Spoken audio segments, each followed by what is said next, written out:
Vous êtes à l'heure du principal rendez-vous avec l'information sur Esaü TV. Mesdames et messieurs, bonsoir. Voici le sommaire de cette édition. Après quelques minutes d'échange de tirs nourris entre divorcés sociaux et policiers, 4 malfrats sont tombés sous les balles des forces de l'ordre hier à Akpokokodi. Plus de détails dans ce journal. L'agence béninoise de gestion intégrée des espaces frontaliers ABGF a reçu ce matin de l'ambassadeur des États-Unis d'Amérique du matériel de sécurité et de protection. La destitution des maires demeure toujours un sujet d'actualité. Nous en parlerons également dans cette édition. Les informations hors de nos frontières viendront mettre un terme à ce rendez-vous d'actualité.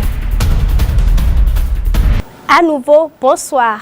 L'ABGF, Agence béninoise de gestion intégrée des espaces frontaliers, a reçu ce matin de l'ambassadeur des États-Unis d'Amérique du matériel de sécurité et de protection. La cérémonie de remise de dons s'est déroulée au ministère de l'Intérieur. Le reportage est signé Leandro Kodo et Billy Laipi. L'ambassade des États-Unis d'Amérique près le Bénin a procédé ce jeudi 22 septembre au ministère de l'Intérieur à la remise de matériel de sécurité à l'Agence béninoise de gestion intégrée des espaces frontaliers ABGF au profit des éléments de l'unité d'élite de police et de proximité de surveillance des frontières USSF. La cérémonie s'est déroulée en présence du ministre de tutelle Saka Lafia, du directeur général de la police nationale Idrissou Moukaïla, du directeur général de l'ABGF Marcel Baglo et de l'ambassadeur des États-Unis près le Bénin Lucie Tamlin. Il n'est pas rare de faire 180 km² sans voir une seule force de sécurité. Personne ne protège les populations et ces populations sont dans les bras de ceux qui les oppressent, mais dont ils deviennent les sujets.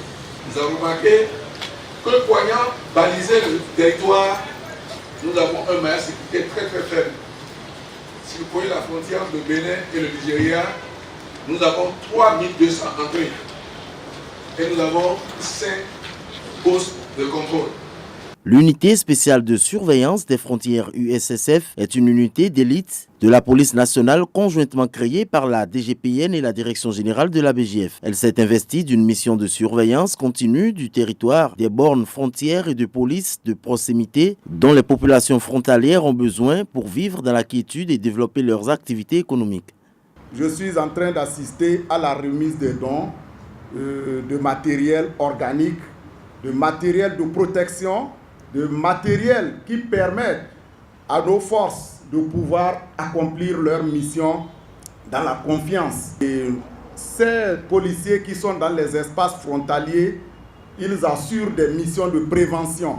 Et en matière de sécurité, la prévention, c'est la mission la plus importante pour éviter qu'on arrive à des actes de répression. Lucie Tamlin, l'ambassadeur des États-Unis d'Amérique, a exprimé le désir de renforcer l'étroite collaboration entre le Bénin et le pays de l'Oncle Sam. En plus du montant de plus de 800 millions de francs CFA mis à la disposition du programme de lutte contre l'extrémisme violent par l'ambassade, je suis heureuse de présenter au ministre de l'Intérieur l'équipement ici présent. Il est composé de gilets pare-balles, de casques de radio, de systèmes d'hydratation et de dispositifs d'observation nocturne. Au nombre de ces matériels de sécurité et de protection, on distingue des gilets pare-balles, des casques et plaques de protection de plusieurs tailles, des radios, etc. En dehors de la remise de matériel, 800 millions de francs CFA sont mis à disposition du programme de lutte contre l'extrémisme violent. La police nationale a neutralisé hier un gang qui sème la terreur à Cotonou et environ depuis quelques semaines. C'est l'essentiel du point de presse donné hier soir par le directeur général de la police nationale. Suivez le compte-rendu avec Thierry Azagba et Karl Kitome. 4 malfrats abattus, 4 motos, un maillot des médiens, des effets personnels saisis. C'est le bilan de l'opération menée hier soir par la police nationale à Akpokokodi. Qu'il vous souvienne que le vendredi 12 août 2016, aux environs de 20 h, le supermarché Franprix, situé à Kadjeou, a été l'objet d'un vol à main armée par un gang de 4 individus munis d'armes de guerre. 4 jours plus tard, soit le mardi 16 août 2016, aux environs de 21 h 45, ce fut le tour du supermarché Mont Sinaï. si également à Kadjeou, situé à quelques encablures du supermarché Franprix, juste avant la montée du passage supérieur de Ouihro, venant de Kadjeou pour Vedokon, d'accueillir un groupe de 7 individus s'exprimant en langue yoruba et anglais et armés de Kalachnikov. Il convient de remarquer que c'est le même groupe qui a opéré dans les boutiques dénommées Sol des Anges le 8 septembre 2016 à Cotonou et que le mode opératoire dicté par les divorcés sociaux à ces deux niveaux reste le même. Le directeur de la police nationale lance à cette occasion un appel à la population.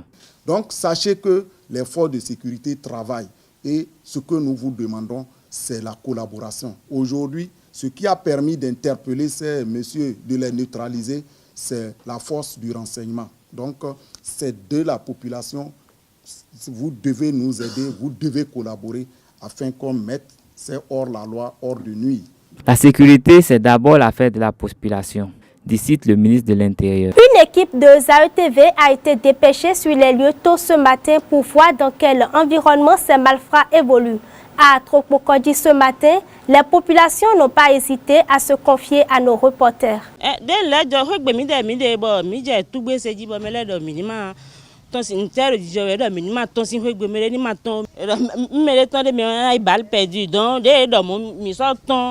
J'ai hontoa tout be do no kati onu mi sota e no fisa ka gantan ko jan ko soto e pono le wa dido podo ko po apa ene o pono le no kati mi ton ka gba ihon no mi de su eyin de bo pacha mi ka pono le do oro de mi do kati o keze me o honto go mi ton le mi no lo hon suro ta jo examen o honto bo no lo hun bo mi kun si ndo ho bo mi do mi kun mo do nu de o le mi na blogon bo na tun do me mo ko ton le ko mi poro zo no me aji.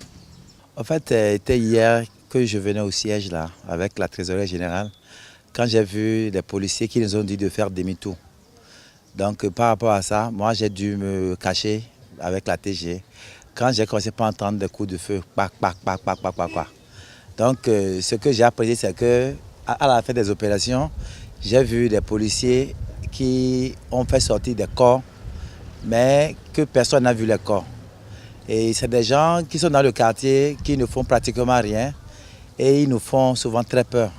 En les voyant, on sent qu'ils font quelque chose qui ne sont pas trop clairs. Et on les voit passer, on les voit rentrer, sortir, mais on ne sait pas ce qu'ils font exactement. C'est vrai quand même que notre chef menuisier nous a dit que ceux-là, vraiment, on ne sait pas ce qu'ils font dans la maison. On les voit sortir, on les voit venir. Mais bon, comme rien ne nous concerne là-bas, c'est vrai que nous travaillons ici, mais nous n'avons rien à foutre avec eux. Effectivement, hier, vraiment, le tir s'est déclenché et puis on a vu les forces de l'ordre sont venues avec les armes en main et puis on les a battus là.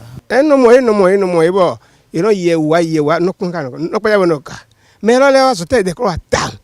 Vous, quelqu'un de voir, quelqu'un de voir, quelqu'un de voir, enfin, donc, ça dit, on va nous faire, on va faire chantier de ça, bon, on va se voir pour la vie, et venir tant. Nous, il y a ça, on a deux pour le il était con, on a quand même pour le babi, le milieu de FIFA tout le temps. Bon, le propriétaire, c'est un transitaire qui ne s'est pas présenté à nous. Lui-même ne reste pas dans le quartier. Mais ce matin, il y a le préfet du département de l'Atlantique qui aurait appris l'information hier et tardivement dans la nuit. Il a demandé que le CIA et moi-même, le chef quartier, avec le propriétaire, de venir le voir ce matin. Ce qui a été fait, et c'est dans ce cadre-là qu'on a fait tout possible pour retrouver le propriétaire, un certain Florent, qui est transitaire, mais résident à Calavi. Lui-même ne connaît pas en tant que tel les locataires, parce que les locataires sont passés par des démarcheurs pour arriver là. La destitution des maires des communes du Bénin continue de faire couler encre et salive. À cet effet, je vous invite à suivre les réactions de Franck Kinivor et Aboubakar Takou. Ils sont au micro de Kader Achiro. Après 11 ans d'expérimentation de ce décret-là, je crois qu'il faut renforcer encore le décret. Il faut alourdir la procédure pour destituer. Il y a une partie qui revient à la loi, parce qu'aujourd'hui, si la moitié plus un des conseillers décide, on va convoquer la session pour le vote de défiance. Il faut porter peut-être cette majorité-là à 2/3. Maintenant, si la session est convoquée, la décision est acquise avec la majorité des 2/3. Il faut peut-être aller à 3/4 ou 4/5. Il faut corser cette majorité-là. L'autre chose, c'est que la procédure est enfermée dans des délais de 15 jours. Il faut peut-être mettre 1 mois, 2 mois, le temps que les ardeurs se calment et que les gens se parlent. Vous savez, la vague de destitution des maires est un drame pour la démocratie béninoise, sinon pour la démocratie en général. Mais pour le cas d'espèce, vu notre niveau économique, politique, notre niveau d'évolution, je crois que c'est un passage obligé.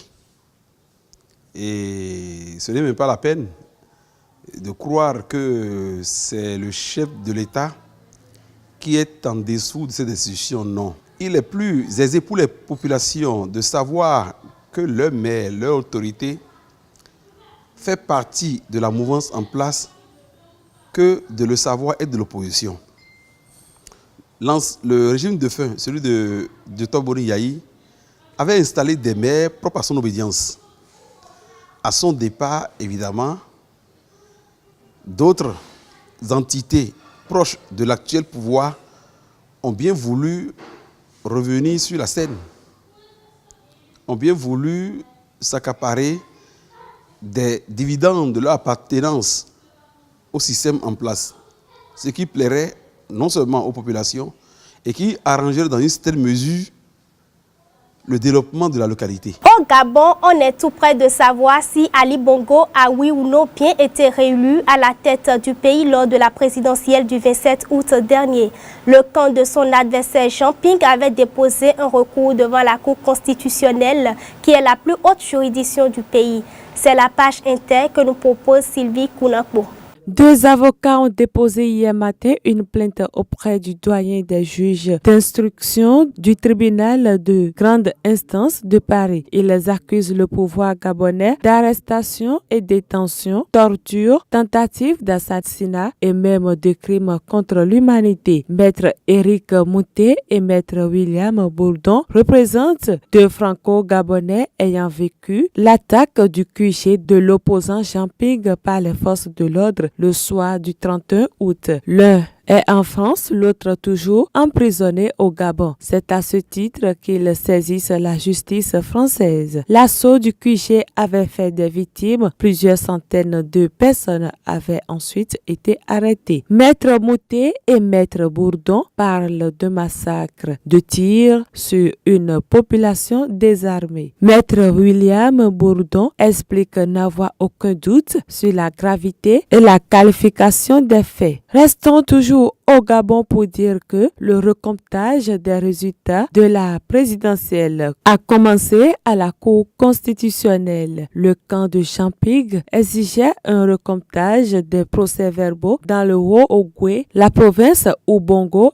a obtenu 95% des voix. Depuis hier, les 9 juges constitutionnels et plusieurs juges assistants passent en revue les PV des quelques 2800 bureaux de vote du pays. L'opération se fait sous le regard d'observateurs étrangers. Une délégation de 5 juristes de l'Union africaine participe au recomptage. Les magistrats ont toutefois en main les éléments versés par les 2 camps. L'opposition a notamment transmis 174 PV du Haut-Ogooué, démontrant selon elle la victoire finale de Jean Ping. Un tour au Mali. La médiation internationale dans la crise malienne s'est réunie hier à Bamako dans un contexte de tension dans la région de Kidal Nord-Est, composé notamment de représentants de l'Algérie, de pays occidentaux, de pays voisins et d'institutions ouest-africaines. La médiation a condamné les derniers affrontements et hausse le ton contre ceux qui bloquent le processus. Entre les 2 groupes armés, la tension reste vive sur le terrain. Dans un communiqué, le CMA